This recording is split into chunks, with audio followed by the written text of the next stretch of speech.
Today's World Insight with Tian Wei. Japanese Prime Minister Shinzo Abe on a charm offensive in Europe and North America ahead of the G20 summit in Osaka. What's on the agenda? And all aboard the Belt and Road that's expected to breathe new life into South-South cooperation. How?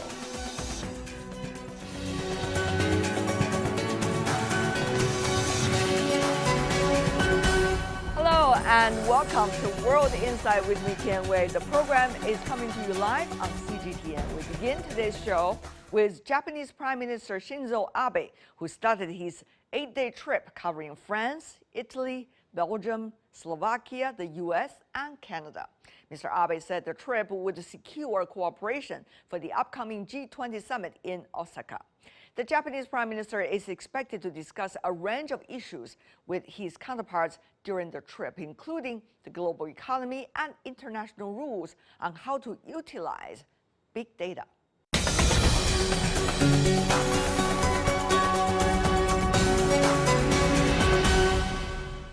For more on Japanese Prime Minister Shinzo Abe's trip, joining us in Hong Kong, we have Kato Yoshikazu, who is an adjunct associate professor from the Asia Global Institute at the University of Hong Kong. In Washington, D.C., we are joined by Douglas Paul, Vice President of the Carnegie Endowment for International Peace in Beijing studio, Liu Ming Li, Associate Fellow at the China Institute of Contemporary International Relations. I want to welcome the three of you. So, of course, go to you first, Mr. Kato. What can we expect from Prime Minister's trip to Europe and some of the other countries? This is going to be around a 1-week trip and to Europe and United States and Canada. And I think now Shinzo Abe is trying to host G20 summit in Osaka at the end of June. So first of all, Shinzo Abe is trying to conduct policy coordination and trying to get some consensus on a couple of very important issues on world economy, particularly with the Europe and the United States. It's a very important, kind of allies who share the liberal democracy and capitalism. So this is the most important objective of Prime Minister Abe. Of course it is, but will reaching consensus with the European partners be able to push the United States also agree on certain kinds of multilateral platform or mechanism? That's still a question, isn't it, Mr. Paul?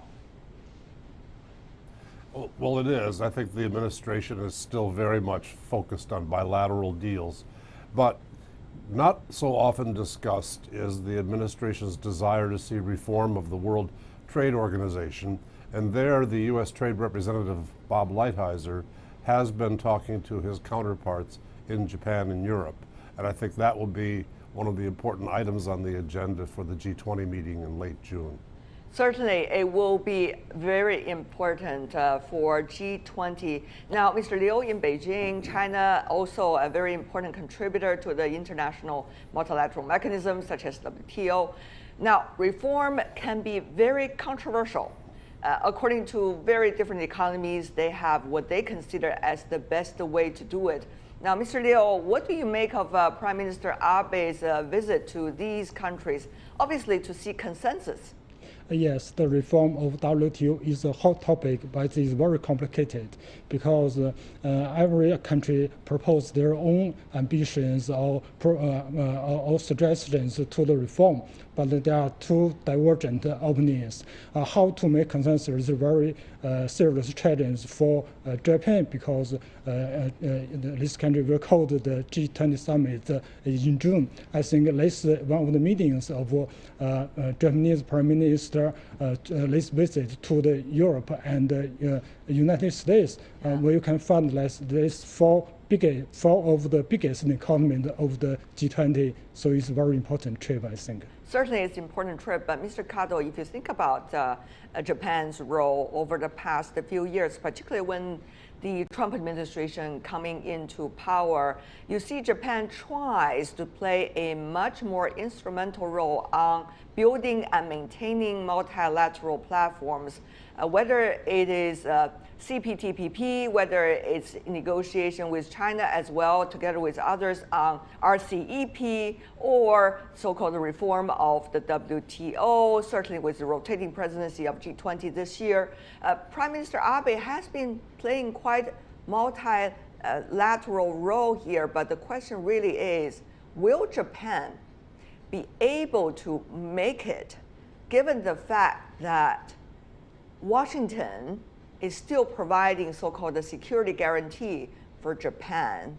And in previous rounds of strategic consultations, it's usually Washington that would make its what consider as the deal, rather than the other way around with Tokyo.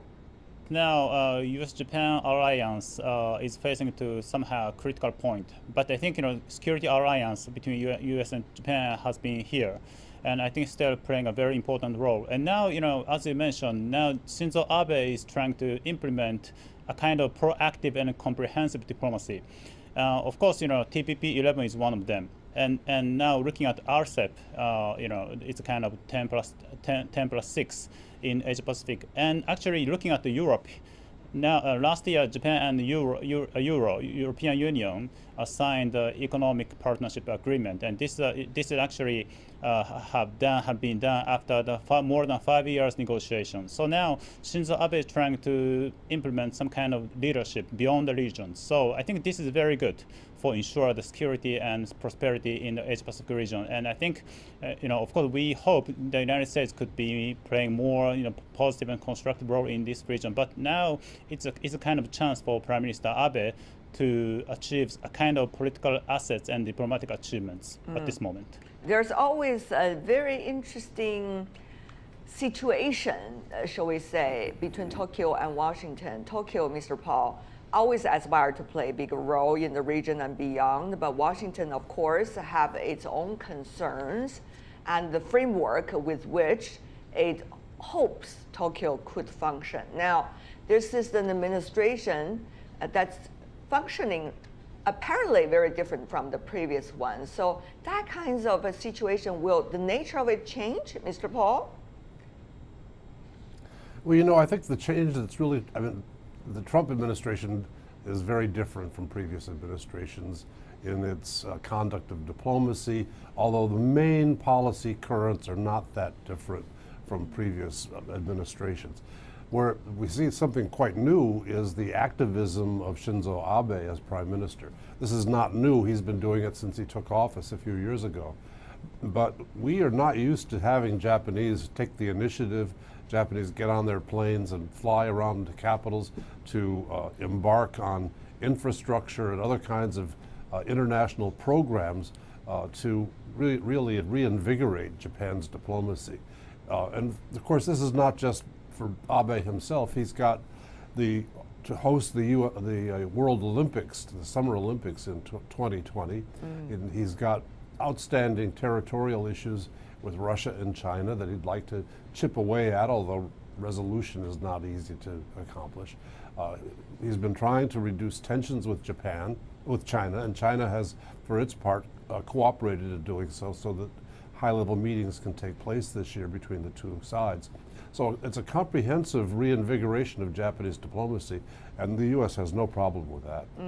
Mr. Liu, of course, it's a very interesting situation. On the one hand, you see the activism, put it in the words of Mr. Paul, of Prime Minister of Japan. On the other hand, you also see different players that Japan tangle with have been reacting differently. For example, China has been, Mr. Liu, quite cooperating with Japan regarding some of the issues, particularly in terms of trade. But the WTO reform is another thing, because Japan, together with the EU and the United States, most of it certainly belongs to the developed economies, and China believes it is the biggest developing country inside the WTO rules. There are a lot of differences as to how these two kinds of economies are likely to be treated. So here's the thing. Besides the warming up of bilateral relations, apparently, Mr. Liu, will China and Japan see eye to eye on the reform of WTO? Will Japan, this time representing developed economies' interests, be able to do its job with China? I think so far we have observed very friendly cooperation between China and Japan at a bilateral level. But in multilateral level platform, I think China and Japan still have consensus. Though China is a developing country and Japan is one of the developed countries. There are differences between them, and I think compared with China, maybe Japan has some similar positions with U.S. and Europe. But as two biggest Asian economies, there are consensus between these two countries. For example, these two countries are open economy, heavily depend on foreign market and investment. So the international system, current system, serve the interest of the two countries. At least the existence of the current system, for example, WTO, serve the interests of the both sides. And at least I think there is a consensus between these two countries to maintain this system. Well, talking about maintaining the system, Mr. Liu, I have to ask you further about that, sir. What is the way as China is thinking about maintaining the system? Because these kind of phrases can be interpreted in so many different ways according to different economies. Mr. Liu. I think, according to my own observation, the biggest challenges WTO maybe face in the future is the crisis of the dispute settlement mechanism, because the judges, not many of the judges is being blocked by the United States. If they change go on, maybe this dispute mechanism will in crisis in the future. That will be a really disaster for this system. So I think both China and Japan, I think including the European countries, they have the consensus. Probably Canada too. Yes, in regards to reform, we have different opinions how to reform this system. But I think most the majority of the countries of WTO members, they have concerns on that. At least the WTO is not perfect, but it is better than nothing. I see. Mr. Kato, so Mr. Liu is diplomatically suggesting that the top priorities of so-called reform of WTO should start from making the WTO function, at least not collapsing and not paralyzing, which is to do something about the appellate body, make sure 3 judges are still there. Yeah, I think so. Of course, how to define the WTO reform, maybe some controversy. But I think at least Japan now is trying to promote, at least promote and ensure the multilateralism and free and fair trading system. And this world should be, established by the rules-based and value-based, trading system. And this is what Japan wants to ensure. And at this point, Japan, EU, and the United States should coordinate together. So that's why I think focusing on Abe's visit this time, I think the policy coordination would be very important. So, Mr. Paul, you can hear from Mr. Kato's also diplomatic answer. That is, it seems that the 3 kinds of economies, EU, Japan, the United States, during this trip by Prime Minister Abe, it's about correlating on the principles, so-called, of reform of WTO. Well, Mr. Liu from China earlier, Mr. Kato also agreed that Japan and China could work on together now about the WTO is make sure the appellate body still function as it is. So how do you see these different layers, obviously, of discussions and the nature of it? Well, there are two topics on WTO reform that we have not touched on so far. One of them is the outsized role of state-owned enterprises, which have developed in China and which have had an alleged market distorting effect that needs to be addressed through multilateral mechanisms.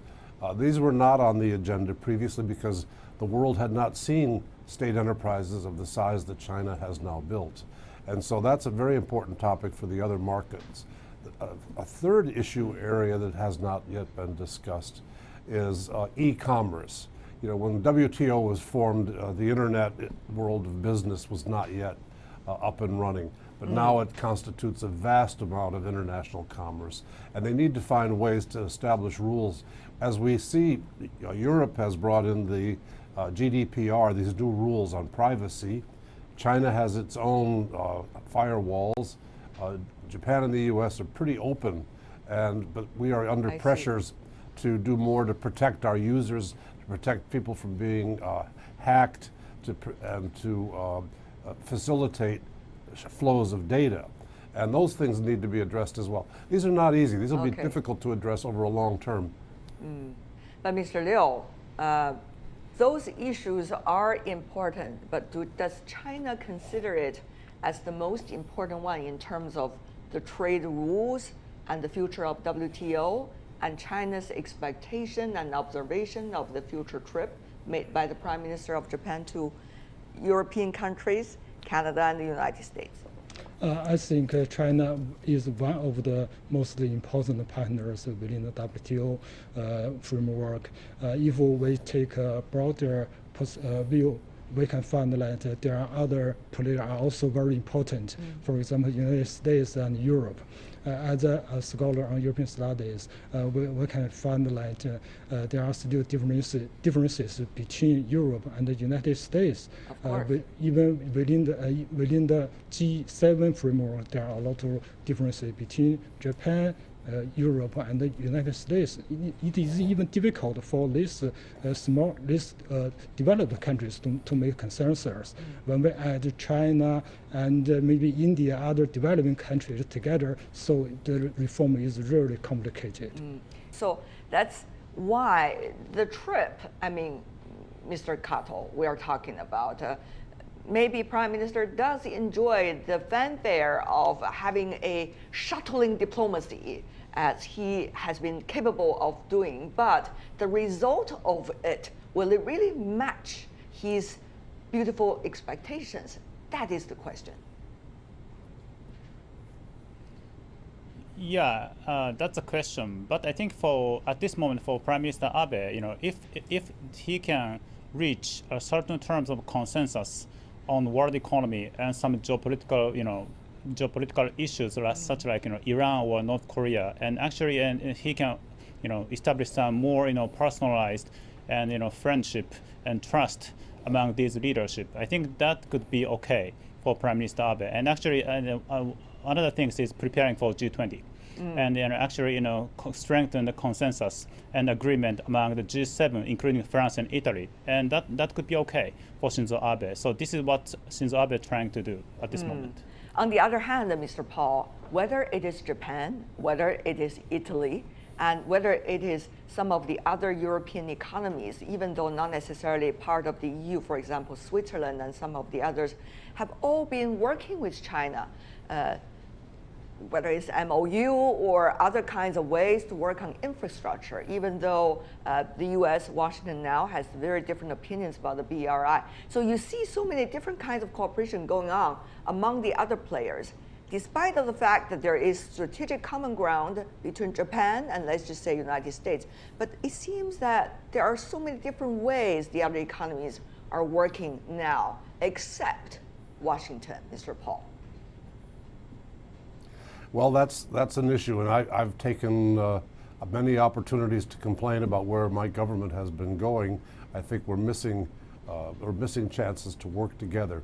The cooperation and the Belt and Road Initiative has become more palatable for Europeans and Japanese because China has picked up its game and it's made it a more transparent and principle-guided process where corruption is being rooted out as possible, and where the countries can sign up to high principles of cooperation. Japan itself is already putting money into a joint project with China in eastern Thailand to improve railroad connectivity there. And we'll be seeing more of that now that the Italians have signed up. I was in Greece earlier this year. The Greeks are very enthusiastic about building on the Chinese investment in the port of Piraeus, despite the fact that the U.S. is very suspicious about this. So I think the momentum is moving in the direction of greater cooperation. At some point, the U.S. is going to have to catch up with it. I see. Mr. Liu, a lot of divergence going on all at the same time. That makes things ever more fascinating. But let's come back still to our topic, which is the Prime Minister Abe's visit to the European countries, Canada, and the United States. So eventually, Mr. Liu, from China's perspective, how is China observing this trip? Obviously, some suggest that over the past few years, the Trump administration, with the way it's been doing things, even though it's changing, some suggest, have been putting unlikely partners together. So, Mr. Liu, how is China observing this trip made by Prime Minister Abe? I think from the perspective of China, we would like to see this visit from a positive way because a major objective of Germany Prime Minister Abe's visit is to make a consensus for the G20 summit, which is a very important multilateral platform for international corporations. If this visit can achieve a concrete result, that will benefit all the G20, maybe the whole global economy. And for this visit, I think because we can find the differences between Japan and the United States, we know there are still trade tensions and talks between the two sides. If these two biggest economy can narrow their gap, that will be good news even for China. Now, Mr. Kato, before the Prime Minister's trip to the EU, Canada, and the United States, the Foreign Minister of Japan already in China. Obviously, there must be some consultations going on between the two economies and the government. Mr. Kato, how do you see the way Prime Minister Abe has been conducting his diplomacy? I think Foreign Minister Kono Taro, actually he is well coordinated with Prime Minister Abe. I do not think there are any misperception or misunderstanding between the two. And I think like Kono Taro in very good English, he very internationalized insights. And I think between the two leaders, I think they are trusted to each other. And I think this is a kind of more continuous and consistent way of Japanese more kind of proactive and comprehensive diplomacy in this region. Will Prime Minister Abe, Mr. Paul, before we go, be able to persuade Washington to develop in many consider as the positive direction, Mr. Paul? Well, I think he's going to keep working on it. He's been visiting frequently with the President Trump, and he's been trying to move the U.S. along. I think he's got his expectations well under control. Let me say two things. One, G20 really, in the end, will always be about sources of global growth, cooperation to move the economies forward.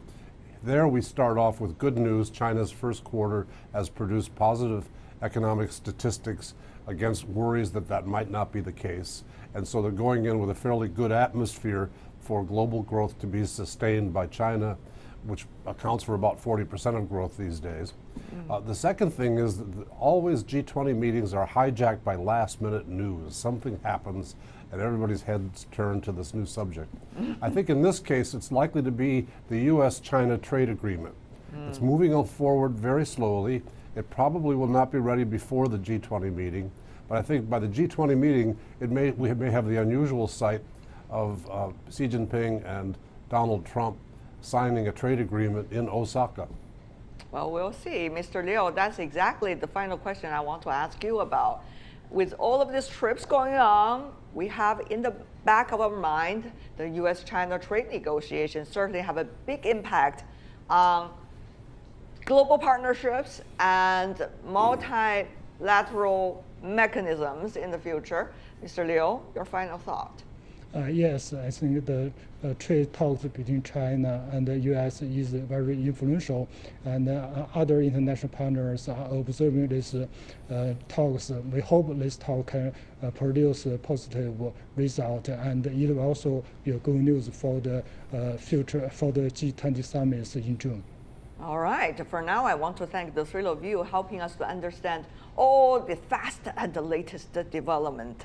Douglas Paul, Kato Yoshikazu, and Liu Mingli. Really appreciate it, gentlemen. Thank you for being with us.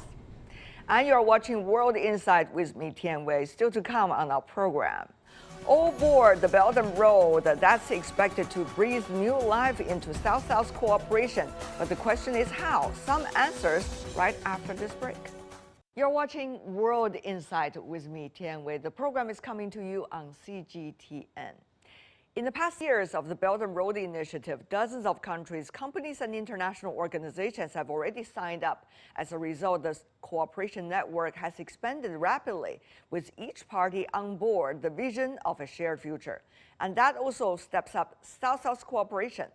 South-South cooperation used to describe developing countries helping one another and working for future development. But now, with the Belt and Road Initiative, a large platform for cooperation among South countries, more people have realized how to help different economies build their capacity for growth.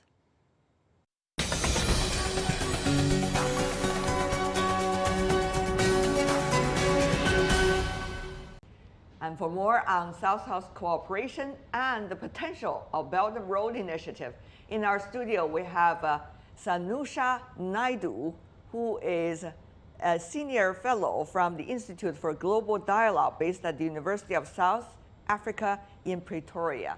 Also, we're joined here by Amir Hashmi, who is the president of Global Think Tank and Network. He's also a senior fellow over there. And last but not least, Professor Wang Suolao, associate professor from the School of International Studies at Peking University. Welcome. South-South cooperation, ladies and gentlemen, that has been a phrase talked for a long time, and yet some say it has not necessarily reached its full potential. Will there be a possibility that BRI would give it a boost? Let's go to you, Mr. Hashmi. Definitely. I think how we view it from Pakistan and our relationship with China, we've got a very special project as part of the BRI. It's called the China-Pakistan Economic Corridor. That's right. It's very new because it was announced in 2013 by our last government, and Pakistan has just gone through elections in 2018. Right. But I think the scope of the project includes railway, highways, ports, energy, and also special economic zones that China has a lot of experience in. And for Pakistan, the short-term projects that are being implemented right now, we've seen a wave of change from where we had skeptics, of course, from the Western countries, but also in our Asia-Pac region. Yeah. We've now seen that European countries, Middle East, and even some Canadian companies want to join as part of CPEC. So both governments have now been a little flexible to allow cooperation and co-financing, co-partnership, co-manufacturing within the CPEC project, and it's viewed as a positive signal to BRI. It's very interesting, Mr. Hashmi, you talk about another level of cooperation in a way. It's not just South and South, but rather South and South partners, bringing in more players onto the same platform and be able to develop from there. That's exciting, isn't it, to you, Ms. Naidu, because earlier we only see developing countries with the great will coming from the earlier 1950s, the political will to work together, but now there are things that can be pinned down, not only among ourselves, but also other players at the same time. Definitely. I think that the real essence of South-South cooperation is about technically as well as practically implementing projects that the South can actually bring for the South. So if you think of development and you look at development and you think of when South-South cooperation was conceptualized in the 1950s through the Bandung Conference spirit. And then that was pretty much a political thing. Consensus, broad alignment to a kind of set of 8 principles that Zhou Enlai unveiled in Ghana, which continued under this banner of non-alignment.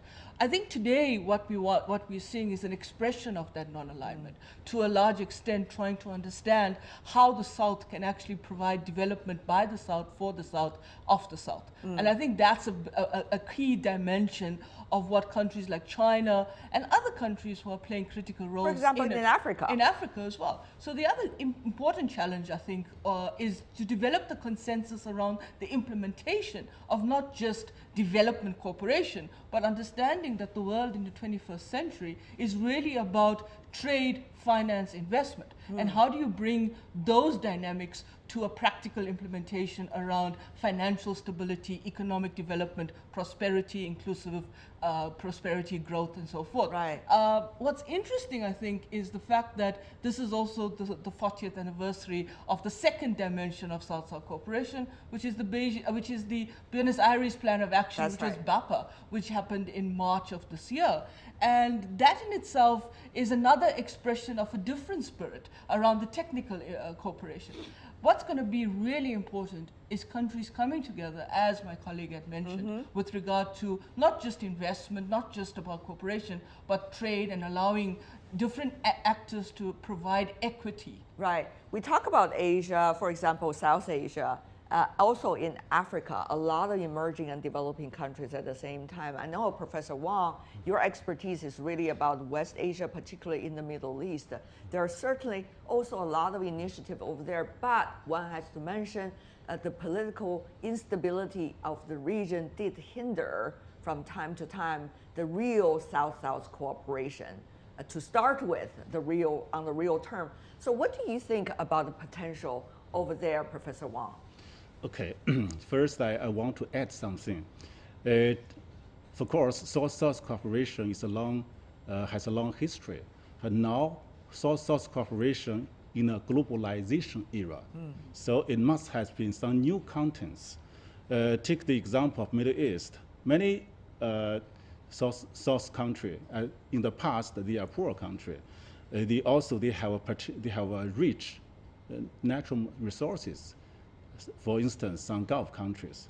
Now China, in a rapid economic growth, we need have energy cooperation with the Middle Eastern country. And the Middle Eastern country have rich energy. They also need make cooperation with other countries like China. So I think in the near future, Middle Eastern country, they have the huge opportunities to find their way to develop themselves, and also that could benefit other areas like China and other countries. There's a lot of pragmatism in the air, I have to say, while listening to your answers. But you know, the devils rather are in the details. If we talk about some of the specific pragmatic projects, Mr. Hashmi, for example, in SIPA, which is the economic corridor. So what do you think about now the stage? Earlier there was issues about funding, whether there's debt trap and things like that, and whether the political situation in Pakistan is stable enough, and whether the real players from the other side of the world, more than just China, are likely to play a real role over there. So you have really questions coming from different layers, Mr. Hashmi. Yeah. Well, I'll address the political one first. So I guess it takes a Pakistani to address that question. Yeah. So 2008, we had President Musharraf, who was a general, as he left the post of the presidency, and 2008 to 13, we had democratic transition, and we had elections. And 2013 to 18, again, a 5-year electoral democratic government. And again, 2018, we have a new one. So in fact, the Prime Minister will be attending the BRI summit invited by President of China. So in that terms, you have stability in the political system right now. And as far as some sentiments from the West, of course, Pakistan has been a strong ally of the US. and we've been iron brothers with China. So the two strong relationships that we've seen, economic aid has flowed in from the US in the past decades, and of course China. As a result of war against terror, but of course the two countries were also sometimes not necessarily in agreement about the direction to fight the terror and the degrees to fight terror. Correct. Pakistan has foot a bill of about estimated $120 billion since the war on terror. So it's hurt us economically. But with China, I want to pick up on what Professor Wang said. On the South-South relationship in our side of the world, if you see the global wealth, it's shifting towards our side of the world. China's key role that is viewed from Pakistan, and of course I've spent a lot of time in the US, Canada, and Europe as well, it's the leadership and governance, the meritocracy that the Chinese leadership implemented in the last 30 years that has allowed the whole region, and in sync with BRI, I think it's a positive sign. The world can't be just dominated in terms of Western powers dictating to our side of the world. So the equilibrium will start coming into place in the next decade. What about for China? I mean, from your perspective, Professor Wang, China has to do its own things well. The economy slows down only to a certain degree because of the huge, massive base over there. 6 to 6.5% is already quite something. But still, people think about Chinese economy and say whether it's going to be stable, whether it's really likely to fund, for example, some of the initiatives China brought up in the BRI, and also be able to work with others on the best practices when doing BRI, the Belt and Road Initiative.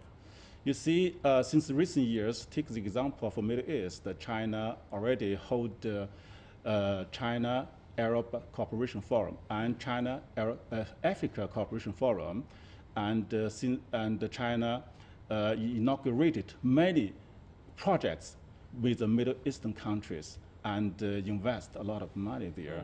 When China grow fast, and the Middle Eastern country can also benefit from China's growth, and also and vice versa. Vice versa, the same. Recently, as you know, Saudi Crown Prince Salman visit China in February and invest a lot of money in China. Right. So we often say that.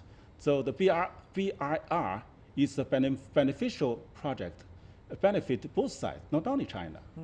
Well, we could talk about this and enjoy ourselves, but many around the world watching our program say, really? Have you guys been doing a good job when it comes to the very beginning until today, the development of BRI? Because if you read the international press, there seems to be a lot of skepticism. Well, you could complain whether it's fair or not, but certainly there are issues that things can work for the better. Yeah, I mean, the interesting thing about this debate, or the way China is rolling out BRI, is the essential notion that the mirror has two faces. And there's a positive side, but there's also a side where you have to deal with the criticism in terms of what's happening. So you have to learn to deal with the criticism. Learn to deal with it. Yeah. But the big question, if I take Africa, is trying not to do what Western powers did in Africa and try to do things differently. But in the process of trying to do things differently, you've got to also realize that there's a political competition that takes place, a geostrategic rivalry, where, for example, the Trump presidency has produced a white paper on Africa, which has nothing to do with Africa, but everything to do with how to contain China in Africa. How does China react to that? That's an interesting interpretation of that document. That's my interpretation of it, right? So that's my point. The second thing is, how do recipient countries perceive you in their political landscape, in their structural conditions? Exactly. And you've got to understand that there's not a homogeneous approach to countries. In Africa, it's a very diverse, it's a very heterogeneous society. If you take Sudan, for example, and just looking at what's happening in Sudan, and understanding what are the relationships and why Sudan actually went down the route that it did in the last couple of days. And also South Africa, the changes taking place over the election. My own country, which I can feel authoritative to talk about, is the fact that you have a country where, at the moment, there's a lot of tension around this 25-year of democracy. Whether we want to acknowledge it or not acknowledge it, there are serious structural conditions of issues that haven't been met. There's a society out there that is reacting to this government. So in that context, the last point I want to make is, as China moves with BRI, it also has to realize that it has to deal with those countries coming up that will challenge it in the process. It's very interesting what you have just mentioned, because on the one hand, non-interference into others' internal affairs, that is coming from the Bandung Conference in the 1950s, non-alignment movement also, but at the same time, when you are working with a country, you have to understand the political situation and the landscape over there, and possible the changes could be dramatic at the same time. Professor Wang, there are of course competing voices. That's just natural. It's the state of the world. And there are also competing mechanisms for global development. That's even better, because you want to have competition, and so that all the players on different sides of the platforms would do a better job out of competition. Professor Wang, how sophisticated is China about this now? Let's say since the beginning of the BRI. It's been only a few years, but it's been quite a learning curve, I would say. Actually, in many countries, they have their own development plan. For instance, in many Middle Eastern countries, they have their so-called 2030 vision. Right. Just like Saudi Arabia did. And in Turkey, they have the plan. They call it it's the middle reach plan or something like that. They want to connect it with China. So when our president inaugurated the plan 6 years ago, they immediately received welcome from many developing countries. Not all the countries, of course. Some countries at the beginning, they hesitate. They have their worry. And gradually, even Italy, one of the G7 countries, realized it's a peaceful plan and it could benefit many countries. So China's growth is quite different. China's rise is quite different from the traditional big powers, because we think the peaceful rise is our job. So, and also, just as you mentioned before, non-interference is one of the most important policy. That is what's the difference between China and the traditional Western power? I think non-interference is one of them. Well, we have a very interesting discussion today, I think. Every one of you I know has a lot more than what you have just said today to contribute to this discussion. But our time is very limited, and we would love to learn from all of you, our brothers and sisters coming from developing and emerging economies. This is going to be a very exciting trip in a way that all of us can take together. Thank you so much for now, Mr. Amir Hashmi and Sanusha Naidu. Last but not least, Professor Wang Zuolao. Thank you. And that is all the time we have for today. If you'd like to see more, try to find us World Insight CGTN into your search engine, or check out our YouTube channel. You can also follow us on Twitter, Facebook, and Sina Weibo. From me, Tian Wei, and everyone on the World Insight team, thanks for watching, and tune in again next time for more insights across China and around the world. Good night.